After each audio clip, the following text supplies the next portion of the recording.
მიწებს გაუყიდის და ასე ვთქვათ, შექმნის საქართველოში ასე ვთქვათ, არაქართულ დასახლებებს, არამართლმადიდებლებს, ის ღვთისმშობელს ვთხოვს და იმას გაიაფერე მოუწევს. ისტერია დედაღვთისმშობლის, ის მტერია წმინდა ნიკოლოზის, ის მტერია წმინდა გიორგის. რა ვქნათ ახლა რო არ ვთქვათ ასე, არ იქნება სწორი. ამას იმიტომ კი არ ვამბობთ, რომ ვინმეს ვემუქრებით, ამას იმიტომ ვამბობთ, რომ ვაფრთხილებთ ერთმანეთს, რომ ამ ცოდვაში არ ჩავდგათ ფეხი. ამ ცოდვაში ფეხი არ ჩავდგათ.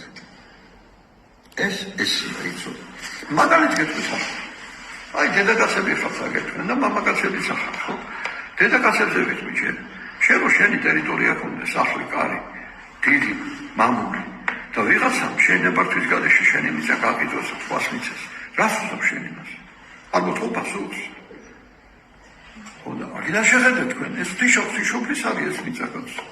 შენ იმას უყიდი და ვისებსვი შენ აზზე ხარ ვისებსვი? კაი რა მოგივა შვილ, არაფერი არ მოგივა კარგი. არაფერი არ მოგივა და მე უყურებ ახლა სოციალურ ქსელებში რეკლამებს, როგორ გამოდიან არაბები და რეკლამებს აკეთებენ, ჩამოდით საქართველოში, აგერ მიწა ვიყიდეთ, დაინაწილეთ, თქვენია საკუთრებაა თქვენი და იცხოვდეთ ამდენიც გინდათ. ერთი და ორი რეკლამა კი არ არის.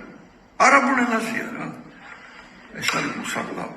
და მახსენდება გალაქტიონ დაბიძის ლექსი.